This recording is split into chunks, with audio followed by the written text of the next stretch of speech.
Okay, तो हमारा next topic है अलजेब्रा ऑफ मैट्रिक्स या फिर ऑपरेशंस ऑन मैट्रिक्स। क्या पढ़ेंगे इस वाले टॉपिक में? हम लोग मैट्रिसेस को जोड़ना, उनको सब्ट्रैक्ट करना, मल्टीप्लाई करना, किसी मैट्रिक्स को किसी नंबर से मल्टीप्लाई करना या फिर किन्हीं दो मैट्रिक्स को आपस में मल्टीप्लाई करना। तो ये सारा कुछ हमें इस वाले टॉपिक के अंदर पढ़ना है। ठीक है, सबसे पहला है कि दो मैट्रिसेस कब एक दूसरे के इक्वल कहलाएंगे इक्वालिटी ऑफ मैट्रिक्स में। तो दो मैट्रिक्स को इक्वल होने के लिए सबसे पहली जो कंडीशन है वो है कि उनका ऑर्डर क्या होना चाहिए? सेम होना चाहिए। अगर दो मैट्रिक्स का ऑर्डर सेम नहीं है तो वो कभी भी इक्वल नहीं हो सकते हैं। ठीक है, जैसे अगर मैंने लिखा ए मैट्रिक्स 1 2 3 4, बी मैट्रिक्स मान लो मैंने लिखा एक्स ए वाई बी, सी मैट्रिक्स मान लो मैंने लिखा 1 2 3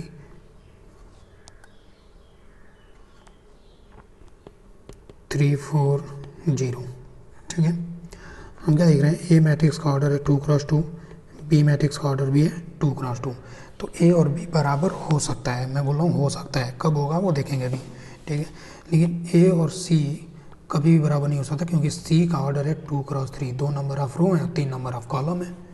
तो ए और सी तो कभी भी बराबर नहीं हो सकता। हालांकि अगर तुम देखो ध्यान से तो ये जो शुरुआत वाले एलिमेंट हैं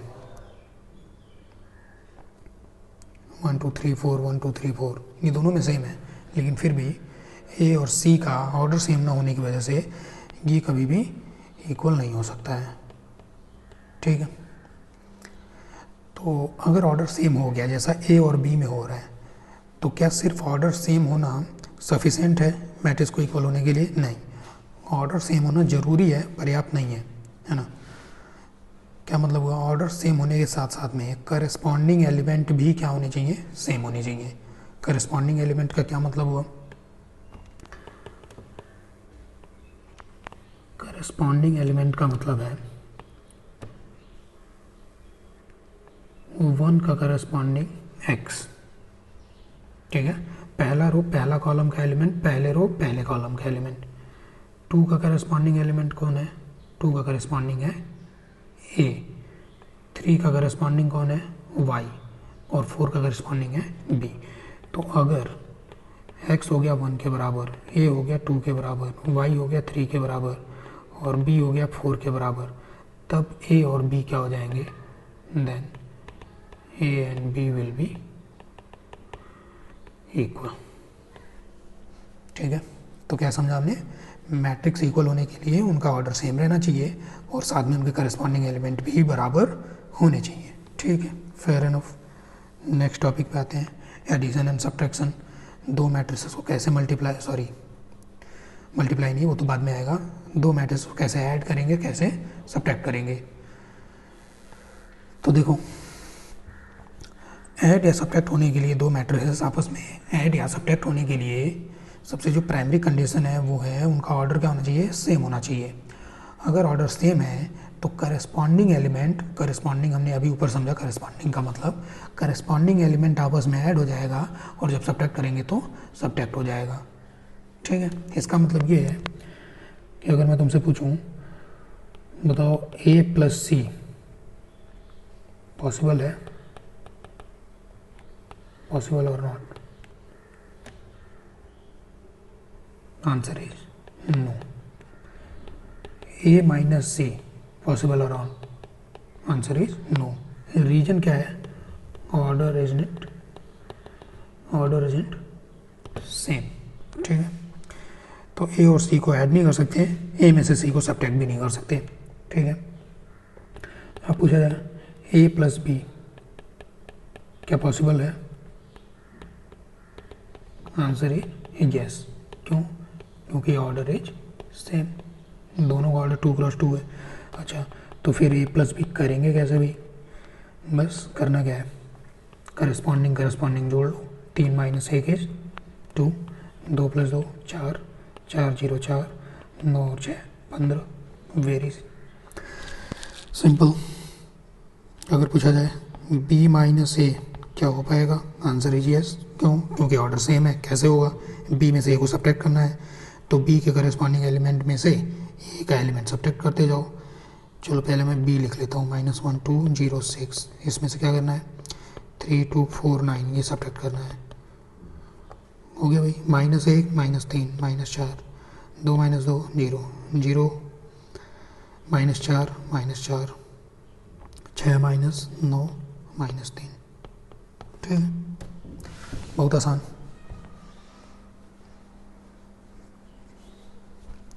ओके, तो हमने क्या देखा कि ऑर्डर सेम रहेगा तो मैट्रिक्स ऐड हो जाएगा, सब्ट्रैक्ट भी हो जाएगा।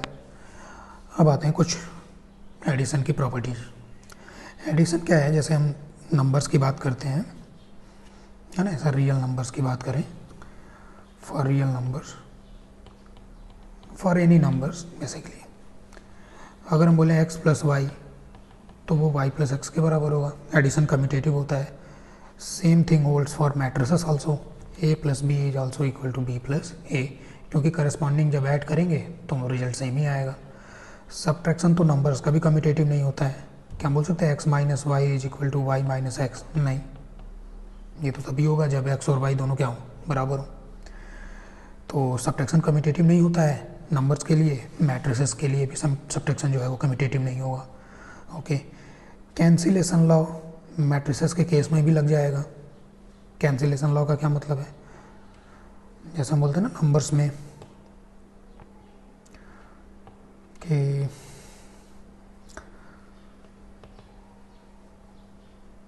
x + y is equal to x + z, तो x और x कैंसिल हो गया, this implies y is equal to what, z।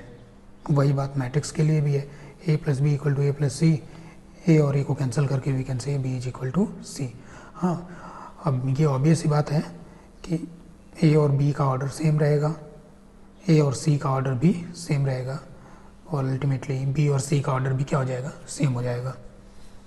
Okay, addition जो है वो एसोसिएटिव भी होता है, मतलब अगर हमारे पास 3 मैट्रिसेस हैं a b और c, ठीक है, तो अगर हम पहले 2 को ऐड करके तीसरे में ऐड करें उसको, या फिर आखिरी 2 को ऐड करके उसको पहले में ऐड करें, तो जो रिजल्ट है वो सेम ही आएगा। ठीक है, ये हो गई एडिशन सब्ट्रैक्शन की बात। नेक्स्ट आते हैं अभी मल्टीप्लिकेशन। मल्टीप्लिकेशन में 2 पार्ट हैं। मल्टीप्लिकेशन एक तो हमें किसी मैट्रिक्स का किसी नंबर के साथ करना है, और फिर उसके दूसरे पार्ट में देखेंगे कि मैट्रिक्स का मल्टीप्लिकेशन एक मैट्रिक्स के साथ में कैसे होगा।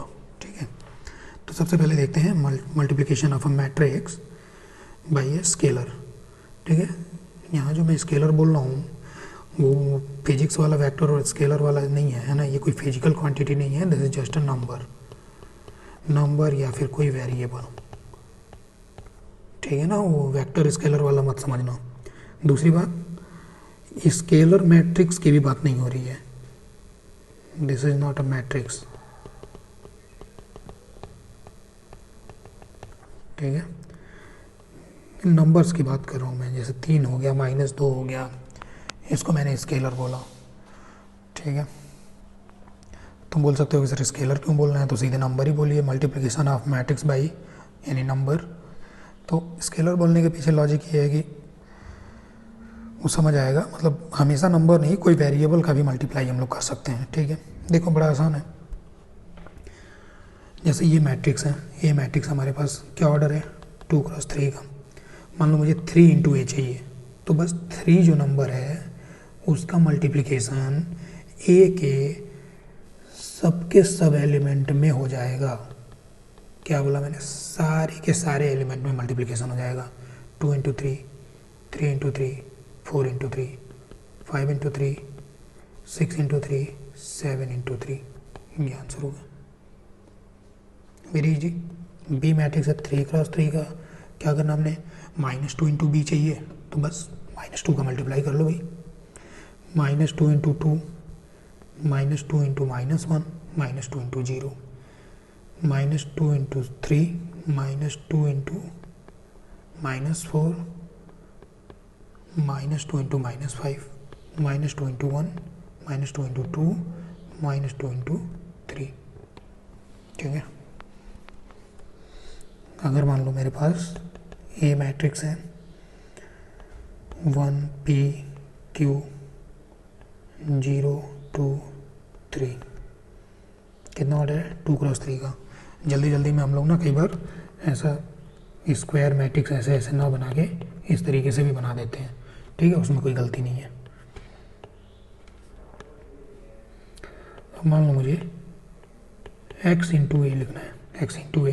अब ये जो x है वेरिएबल है, तो बस वही प्रोसीजर है, x का मल्टीप्लाई मैट्रिक्स ए के सारे एलिमेंट में कर लो, 1 into x, p into x, q into x, 0 into x, 2 into x, 3 into x. बहुत आसान है कि नहीं।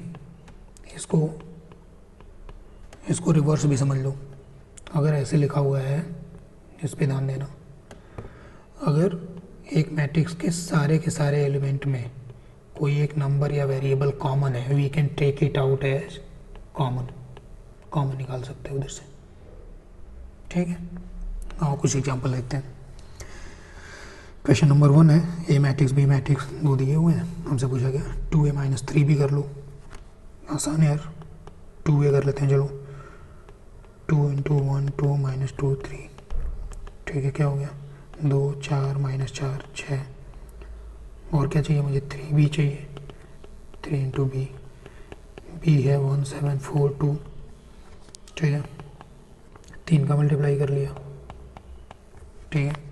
अब क्या करना है मुझे 2a माइनस 3b करना है।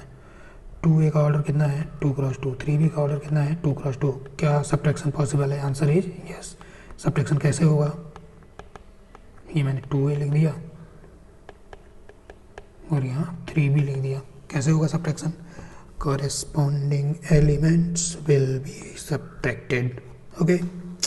2 minus 3 minus 1, 4 minus 21 minus 17, minus 4 minus 16 और हो गया माइनस 4 माइनस 6, ठीक है। Good, next example. ओके भाई, डायगोनल मैट्रिक्स, गुड। ये है diagonal matrix. Diagonal matrix 1 minus 2 3, कितने ऑर्डर का होगा 3 ऑर्डर का, 1 0 0 0 माइनस 2 0 0 0 3, ये हो गया ए। बी, ये भी डायगोनल मैट्रिक्स है, कितने ऑर्डर का 1 2 3 3 0 0 0 2 0 0 0 माइनस 1, क्या करना है minus 3a into B. Do it your self.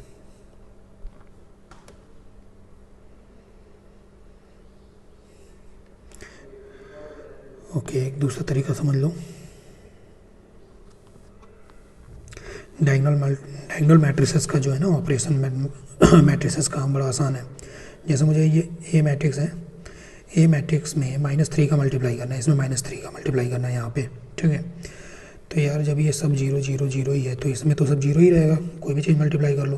तो -3 का मल्टीप्लाई सिर्फ कहाँ हो जाएगा, इनमें हो जाएगा। तो -3a विल बी, ऐसे लिख सकता हूँ मैं डायगोनल।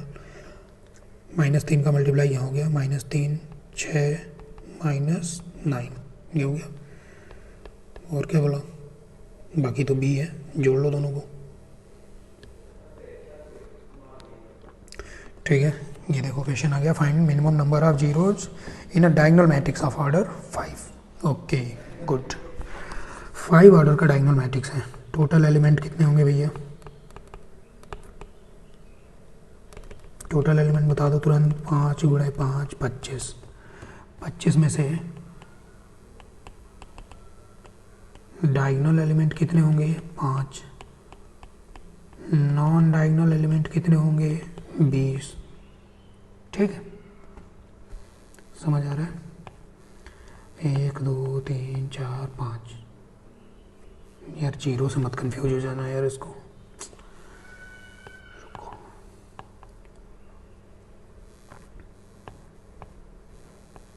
1 2 3 4 और ये हो गया 5।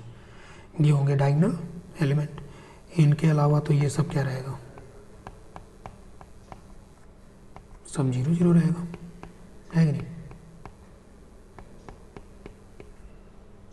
तो ये डायगोनल एलिमेंट है। क्या बोल रहे हैं, मिनिमम नंबर ऑफ 0 बताओ, कम से कम कितना 0 होगा। तो यार ये नॉन डायगोनल तो 0 होंगे ही, कौन से, ये 20, तो 20 तो होंगे ही होंगे। इसके अलावा इसके अलावा ये वाले जो हैं डायगनल, इनमें हम जीरो रख भी सकते हैं, नहीं भी रख सकते हैं, लेकिन मुझे चाहिए मिनिमम, कम से कम जीरो। तो मत रखो, एक भी जीरो मत रखो, है ना। 1 2 3 4 5 6 ऐसे कुछ रख दो। तो कम से कम कितना नंबर ऑफ जीरो रहेगा? 20। ये हो गया आंसर। ठीक है, दूसरा क्वेश्चन देख लो। Find maximum number of distinct element in a diagonal matrix of order 4। 4 order के डायगोनल मैट्रिक्स में ज़्यादा से ज़्यादा कितने अलग अलग एलिमेंट होंगे, डिस्टिंक्ट एलिमेंट कितने हो सकते हैं? तो ये 4 ऑर्डर का है, तो 4 तो डायगोनल एलिमेंट हो गए। ठीक है, इन सबको डिस्टिंक्ट रख लूँ, मुझे मैक्सिमम चाहिए, ज़्यादा से ज़्यादा डिस्टिंक्ट रखना है, तो सबको ही डिस्टिंक्ट रख लिया। मतलब इसको मैंने रख लिया 1 2 3 4 सब। अब भैया ये क्या है, डायगोनल है ना, तो इनमें तो कुछ सोचना ही नहीं है, ये सब तो 0 0 होगा ही, तो वो डिस्टिंक्ट थोड़ी है, वो तो अकेला ही है। तो 4 ये हो गए और प्लस एक और कौन सा, 0 वाला, तो आंसर इज 5। ज़्यादा से ज़्यादा 5 डिस्टिंक्ट एलिमेंट हो सकते हैं। अगला सवाल है, find minimum number of zeros in a triangular matrix of order 4। Okay, triangular matrix. अब ये तो बोला नहीं यार अपर या लोअर, तो जो मर्जी मान लो, अपर या लोअर। कम से कम कितना जीरो होगा? ऑर्डर कितना है? 4। बनाओ, ऑर्डर 4 है, तो कम से कम रखना है ना। 1 2 3 4 रख लिया, मान लो, कुछ भी रख सकते हैं। चलो मैं कौन सा मान के चल रहा हूँ, अपर मान के चल रहा हूँ। तो अपर में तो ये लोअर वाले क्या हो गए, ये सब 0 हो गए। अपर की डेफिनेशन याद करो, मेन डायगोनल के नीचे वाले सारे एलिमेंट 0। तो ये तो होने ही होने हैं भैया, इनमें तो कुछ कर नहीं सकते। कितने हो गए? 1 2 3 4 5 6। तो ये जो 6 एलिमेंट हैं, ये 6 तो 0 है ही। क्या चाहिए? कम से कम। अब इधर ऊपर वालों में तो हम 0 रख भी सकते हैं, नहीं भी रख सकते हैं, लेकिन मुझे क्या चाहिए? कम से कम 0 चाहिए। तो ना रखो यार इधर 0, है कि नहीं?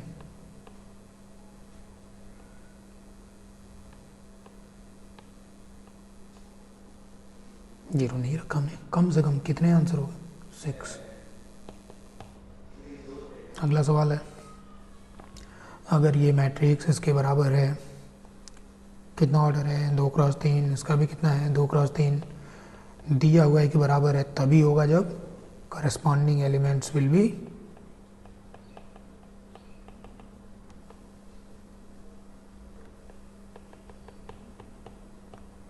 इक्वल। तो 2x प्लस वाई किसके बराबर होना चाहिए? 3 के। ये एक इक्वेशन। देखो ये वाला 2 और ये वाला 2 तो पहले ही बराबर है। पहले रो का तीसरा एलिमेंट देखो, फर्स्ट और थर्ड कॉलम वाला, x माइनस 2y किसके बराबर होना चाहिए? 4 के बराबर। इनको सॉल्व कर लिया, ठीक है। Second row first element a minus B किसके बराबर होना चाहिए? 4 के बराबर। Second row second element 2a minus B किसके बराबर होना चाहिए? -1 के बराबर। Second row third element is already equal. इनको भी आपस में सॉल्व कर लिया। क्या करना था? x, y, a और b का वैल्यू बताना था, बता देना। Good, okay.